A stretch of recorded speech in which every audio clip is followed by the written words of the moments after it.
એટલે પોણી ફૂલ છોડો।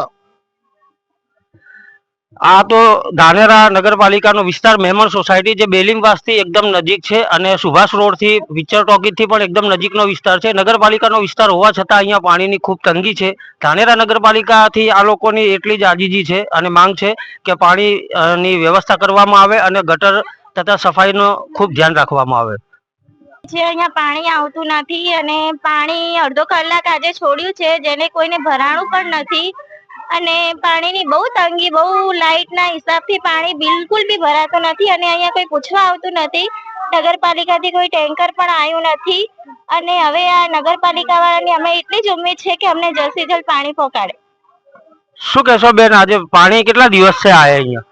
2 દિવસથી પાણી આવતું નથી। અમે બહુ જ હેરાન થાવ છો। નગરપાલિકામાંથી બી કોઈ જવાબ આવતો નથી। ચબુતરા આગળથી કેટલું છેટું છે અહીંથી? ખાસું સેટું છે। ત્યાંથી આ તમે 2 ઢેગડા ભરીને આવ્યા પાણી? હા। એટલે ઘરે પીવાનું પાણી આવતું નથી? ના, નહીં આવતું પાણી। કેટલા દિવસથી પાણી નથી આવતું? પાણી 4 દિવસથી નહીં આવતું।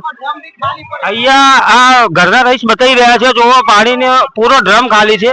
આ લોકો એવું કહી રહ્યા છે કે ભાઈ અમારે પાણી વગર જવું ક્યાં? લોકોને પીવાના આજે ભર ઉનાળે પાણીની ખૂબ સખત જરૂર હોય છે। લોકોને પીવાના પાણીની પણ તંગી સર્જાઈ છે। ધાનેરા નગરપાલિકાને આ વિસ્તારના લોકોની નમ્ર અરજ છે કે તાત્કાલિક ધોરણે અહીંયા પાણીની વ્યવસ્થા કરવામાં આવે।